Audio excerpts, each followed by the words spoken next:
Hi, my name's Geoff Blackwell. I'm a book publisher that lives in New Zealand and had the great good fortune of working on this book, 200 Women, last year. This shouldn't be me speaking to you, it should be my business partner and very much the brains of our operation, Ruth Hobday, speaking to you, a woman, not a man. But sadly, Ruth is not here, and so you're stuck with me. I'll do my best. I hope I don't disappoint you. I just wanted to tell you a little bit about this book project that we made.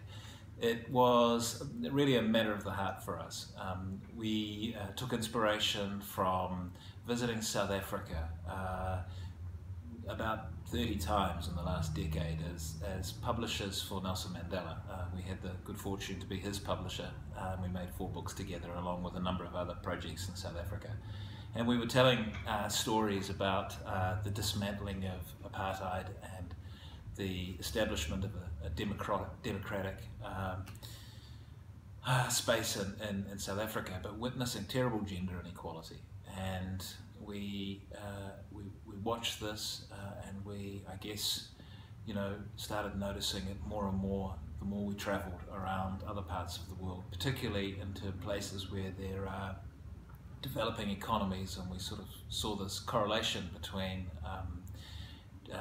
poverty and gender inequality. So often where there was a shortage of money, we saw women suffering terribly, being denied education and many other opportunities. And it kind of all came to a tipping point when we met a woman as part of the work we were doing on other projects. We met a woman in Cape Town who lives in a township called Khayelitsha, and she sort of struck a chord with me particularly because it turned out that she is exactly the same age as me and has 3 children, as I do. A boy, a girl, and another boy, and they weirdly, serendipitously I guess, were born in her children were born in exactly the same years that mine were born, in exactly the same order.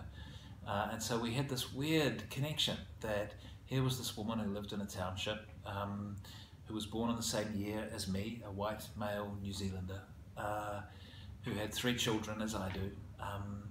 And we talked a little bit about mainly her life. I was too ashamed, frankly, to talk about my life. I have such a fortunate, privileged life. She was this incredibly gracious person, articulate, compellingly honest, gracious, and her story just moved me incredibly. At first it was hard to get her to talk. She sort of said to me, "You don't want to hear about my life." And I said to her that I really did if she would tell me a little bit. And it took a while, but she told me about her life. And it's been a monumental struggle. She was abandoned by the father of her children, beaten up by him actually in the end, when she refused to sleep with him, and he started cheating on her in the middle of the kind of terrible AIDS period in Africa.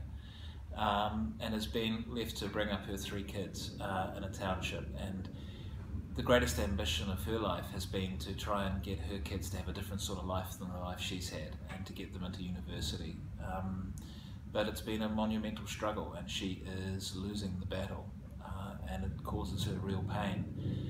But despite that, she has this amazing capacity for warmth and selflessness. And she humbled me, and I listened to her story and thought it would be incredible if we could create a project where women like her,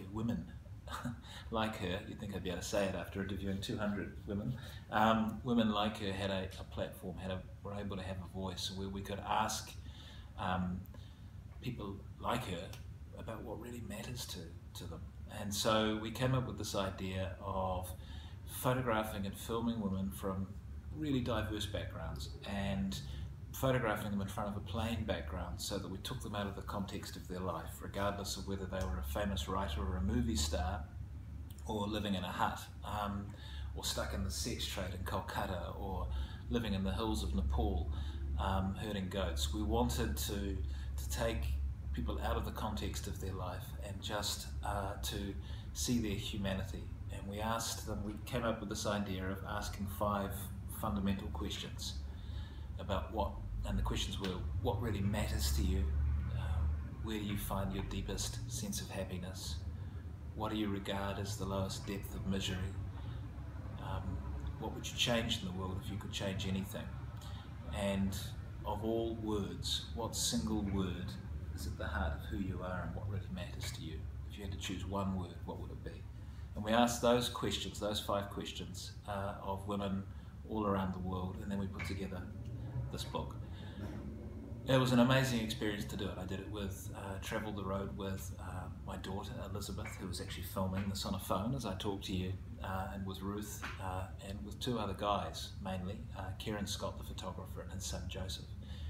And we, all New Zealanders, it was a deeply affecting experience for all of us. We encountered women who face more struggles than I could even comprehend, if I'm honest. It was, and the thing that we encountered more than anything else was that so many women are suffering in this world at the hands of men. And I feel, interestingly, you know, we started this project before this kind of huge international reckoning that kind of seems to have kind of emerged in the kind of Trump era, and you know, with Harvey Weinstein, Me Too, and Time's Up. You know, it feels like a moment where we need to be addressing not only the kind of behaviour of men, but actually in the sense of you know, the kind of revolting behaviour that's been exhibited by Trump and Weinstein and co. But more than that, actually looking on a kind of much deeper level and saying, why do we have such inequality? Why? And particularly why in parts of the world, you know, where resources are so scarce, but everywhere. And so I hope that this book, our goal with this book was simply to try and actually create a platform for women who ordinarily wouldn't have a platform to talk, and for the rest of us, particularly men, to listen. And so we've done that. I think if there was a sort of thread that we would take of kind of wisdom, I guess, and learnings from the project, it is that whenever we encountered stories where people talked about us and them, there was division. You know, there was painful division and unhappiness and difficulty. And whenever we encountered stories of women, people seeing each other's humanity, good things happened. And so often I think there were so many stories where there are examples where we don't just see each other. And so our kind of slogan, if you like, the thing that we've sort of taken out of it is that, you know, there is no us and them. There can't be us and them. There's just us, people like us. And we hope that people will read our book and engage with these stories and come to that same realization, and that we can be part of a changing world. So that's a kind of nervous spiel to a cell phone. I hope it helps. But don't listen to me. Read the stories in our book, and you'll find some pretty amazing stuff. So thank you for listening. Bye.